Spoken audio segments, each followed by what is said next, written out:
Hey everyone, welcome to a podcast that I'm hoping to call Unfiltered Ambition.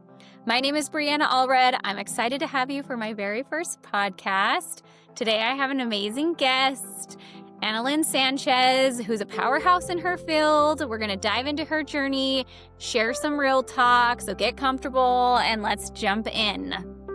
So Annelyn, let's start with what industry are you in? Actually, in the personal injury medical industry, I have a chiropractic clinic that helps people recover, usually after auto accidents. Sometimes there's different types of personal injuries. That's why I say that. And then I also have the medical clinic component that helps facilitate the chiropractic care. So when people get in any kind of auto accident specific to auto accidents that they Yeah, would that's what we come, specialize in. so what made you want to get into that? Great story. So it kind of comes from a background with my mother. She was actually in the industry prior to me, and I had a real estate career. And she was going through a hard time, and I encouraged her to open her own business. And she said, "You know what? I'll do it if you do it with me." And so we did it together, and she since has retired. That's amazing. What do you think makes your clinic different than other clinics? Because I feel like a lot of times when people struggle in any industry that they're in, it's a lot about how to differentiate yourself from the competition. I think what makes us different is that we're specialties. So a lot of people will go to their chiropractor or to a medical facility after an accident, but they don't know the nuances that are required for a personal injury case. So oftentimes, outside of obviously getting the patient better, you need to document it in a way that will actually help the case as opposed to hurt it. So if you miss things, if you don't word things correctly, it can actually be very detrimental and it could make or break a case. That's why we have a lot of personal injury attorneys send us patients. So you focus more in on how to actually help them with their insurance and how to get them to the end in that aspect. And that's a little bit more than what some of your competition does to help their patients. Yeah, so we go above and beyond. So not only do we help them get better through, we have 3 phases of treatment, but we also help with their car if they need help with that. We help with the paperwork for the insurance company. If they are able to or want to get an attorney, we can connect them with a personal injury attorney and we just help them all around. We even will provide lifts to and from our clinic because obviously after an auto accident, a lot of people don't even have a car. Oh, So, yeah. Yeah, yeah. that's a good point. They have to even Very be able. specialized. That's amazing. What do you feel are some challenges that you've come across in your industry that you've had to figure out how to overcome? Is there anything that you kind of feel could be applicable to a lot of people, you know? Challenges? I would probably say, I mean, when you open a business, any business, especially initially, you're trying to figure out your systems and, how to get those going. That's always really hard. I would say the biggest thing to learn is to learn to hire good people. I would say if you hire what I like to call A players, people who align with your values, then it's easy to do your business because they align with, whatever values you have. So one of our values is, for example, caring, empathy, things like that. And if somebody doesn't have that, they're not going to align very well with what we do. So I would say hiring is a big one, knowing who to hire. Yeah, I think that's huge because I think anybody you work with I always have this line that I use, like who you work with really matters Hmm. because in my world, I've worked with amazing people and not amazing people, and it definitely can make or break your experience. Do you feel like there's anything that you've been able to hone in when you're hiring people that you are like, this is kind of a telltale sign that I know, or a process or something to help people know how to go through that process of finding good employees? Yes, so I've actually taken a lot of business courses, and one of the business courses that I took really did help with honing in the process of hiring people. And so it's pretty much a funnel. So you'll start with a lot of applicants, and as the funnel comes down, you'll, end up with only a couple at the end, and then you'll make your decision based on that. I think the biggest mistake, in my opinion, is that people, maybe new business owners, are too much attached to maybe what the resume says. Not that that doesn't matter, but I'm a big proponent in skills are teachable, but character is not. So as long as you're able to hire people of good character that are smart and willing to learn, you can really teach any skill. Obviously, there's skills that require licenses, such as the chiropractor, doctors, the physician's assistant, the massage therapists. So filtering for that first, then you can do the same thing is pretty Yeah. much look for character, Yeah. values. Yeah. That's a good tip because everybody can put really great things on their resume and trying to hone in on kind of who they are as a human. Do you do things through like asking them to tell stories about themselves? Or just like a good feeling of the character that you get when you're interviewing them? So the first thing we do is we put out an ad that actually lists out our core 12 attributes that we look for in our team members. So as long as they resonate with that, then they'll align with that. So I think that if somebody were to read our job post and didn't resonate with all these maybe woo woo things that we're looking for, when I say woo woo, it's like, are you caring? Are you empathetic? I think it would turn off certain people. They would be like, oh, this is too weird. Like, no. And then once we're able to get people that say they align with the values, then there's a whole process I do. But one of the steps is to ask them certain questions. And it does give you telltale signs about their character. Like I like to ask, what's a professional mistake that you've learned from? And sometimes they'll be like, I don't know, or they won't like own up to things that they have learned from. That Yeah. tells you a lot about somebody, because if somebody's too prideful to even tell you that, then you know that they're not even humble enough to wanna work and learn. Yeah, yeah. And something that I always like about, talking with you about your business and things like that is that you're always learning. You're always trying to find new ways to improve your business or grow your business. What do you feel like you're on track right now in kind of improving or growing your business?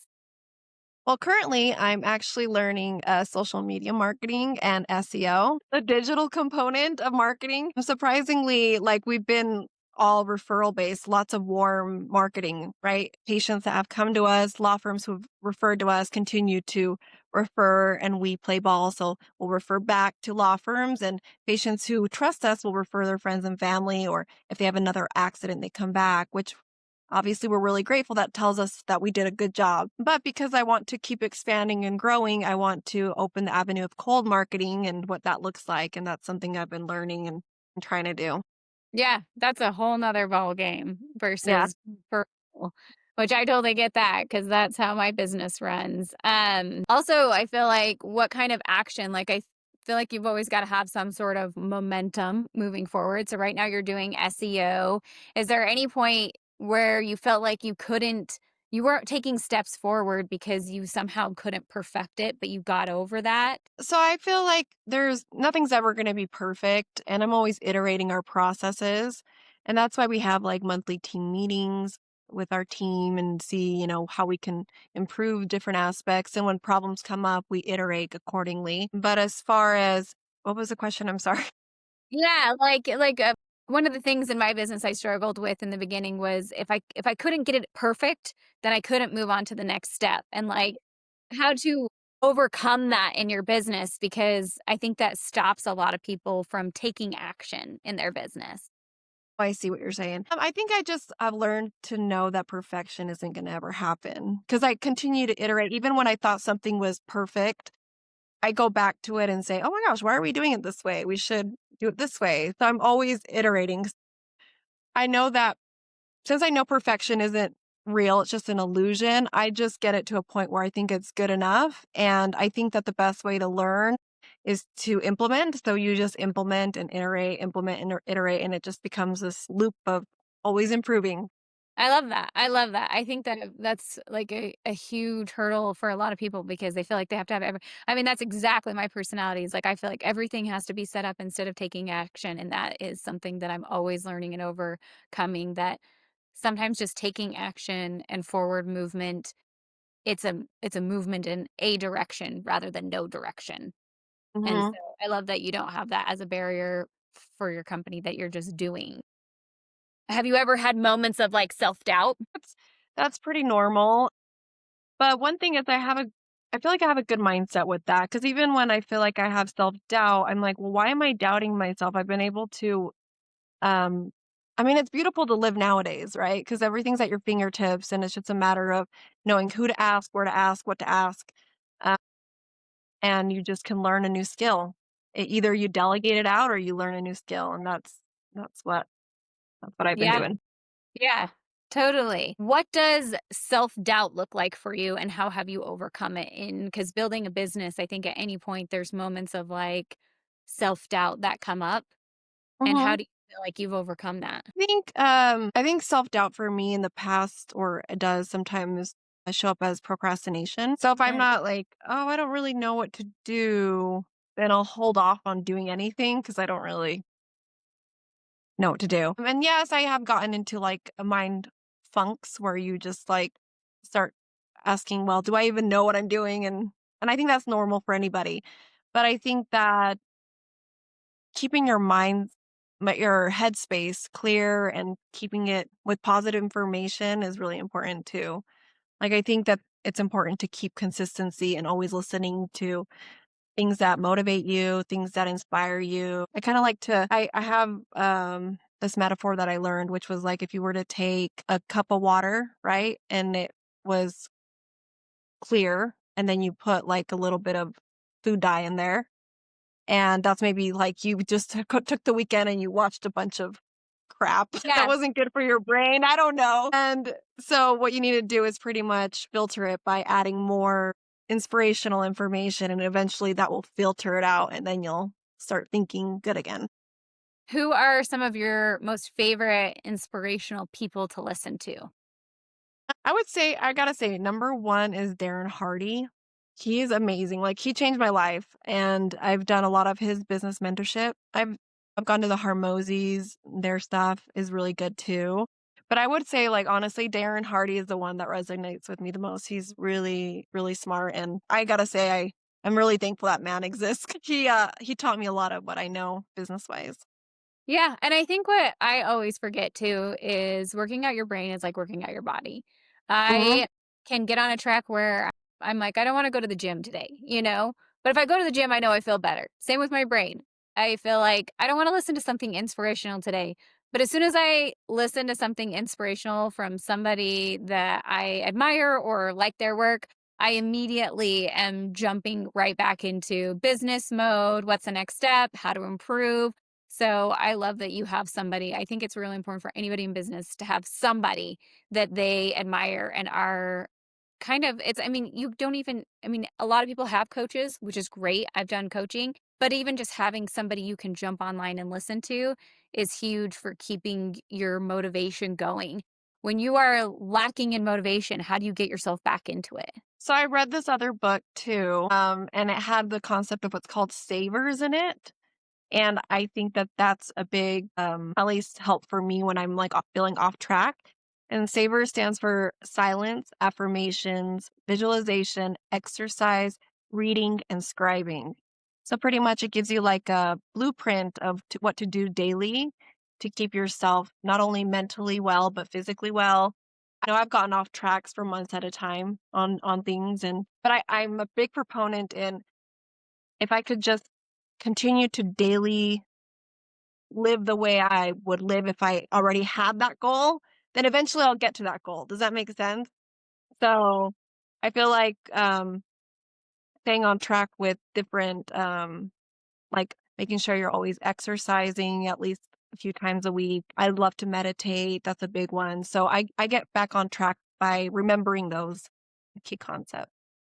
Yeah. Yeah. No, I absolutely love that. I think that having something to help you keep on track is really important, especially because no matter what, if like even recently I went through this where I'm like, I don't know, am I good at picking subcontractors? You know what I mean? I have some amazing ones that I've worked with for years, and then I've had some ones that have been pretty devastating, and I'm like doubting my capabilities and how to get back on track with that in my brain. So I think taking the time to realize that no matter what, you run across speed bumps in your career, your industry, your decisions. And what I keep having to remind myself is that every mistake that I put myself through has benefited my clients now and will continue in the future. Because whenever I come across a speed bump in my personal life, I dig in deep. I figure out what happened, why, how can I fix it? And I find a lot of times those same situations will come up in the future for my clients. And I'm like, oh, I've been there. I've done this. I can help you. You know what I mean? So I don't think every mistake has to be a mistake that is for naught. You're learning something and you're growing from it. So I love that you have a way to stay on track as well. If you Yeah. had, oh, go ahead. Sorry, go ahead. I was gonna say, have you heard of the Marie Folio? I forgot how to say her name. Marie Folios. She's a really good business person too. She has Okay. a book called Everything is Figure Outable. It's a Okay. great book, but Okay. she pretty much has the concept of that, like every problem you have, you can figure out a solution to almost everything, right? Besides like death. But I find that to be a way to think of things. And I was going to say with your contractors too, sometimes even if they had been good in the past, it's possible that they're not good anymore. They might have let off their, Yeah. they're not on top of Yeah. it anymore. They're not growing, Yeah. they're not learning, or they've changed something. So don't feel bad about that. Yeah. Well, I mean, it's all a part of the process and the learning, right? I just, I think that no matter what, it feels like when you're in your situations, it feels like a mountain. But with time, you are able to reflect back on all of the learning lessons. And whether it's to benefit your life or somebody else's life, it all works out how it's supposed to, which is kind of crazy. I think you just have to be willing and open to accept them as learning experiences, and not let it define you or your path, and know how to create a positive outcome from it. If you had advice to give to anybody in like starting a business or moving forward with something big that they're wanting to take on, do you have any advice of like where they should start or what they should do? Yes, I would say the biggest advice I would have is to have a why, have like a vision for what you're doing and why you're doing it. And because just like anybody, I had a bunch of different startups, right, that I would try and do different things with. But at the end of the day, unless I had a reason of why I was doing it or envisioned myself in a specific life for accomplishing that or how it would help others or how it would create like a ripple effect, I don't think that there's much motive. Like what's the point, you know? You can Yeah. make money a million ways. Like why do it this way? Like why and business is hard enough. So unless you have that vision and you really understand why you're doing what you're doing, a lot of people will give up because you could quit that and do something else and get money. Does that make sense? Yep. So Yeah, totally. Well, thank you so much for coming on and giving us some of your wisdom. And I appreciate all your time, and this will drop probably in the near future. all right, sounds good. Thank you so much. Tune in for my next episode where I interview DOPL, the Department of Professional Licensing, so you all can learn a little bit about what to watch for when you hire contractors.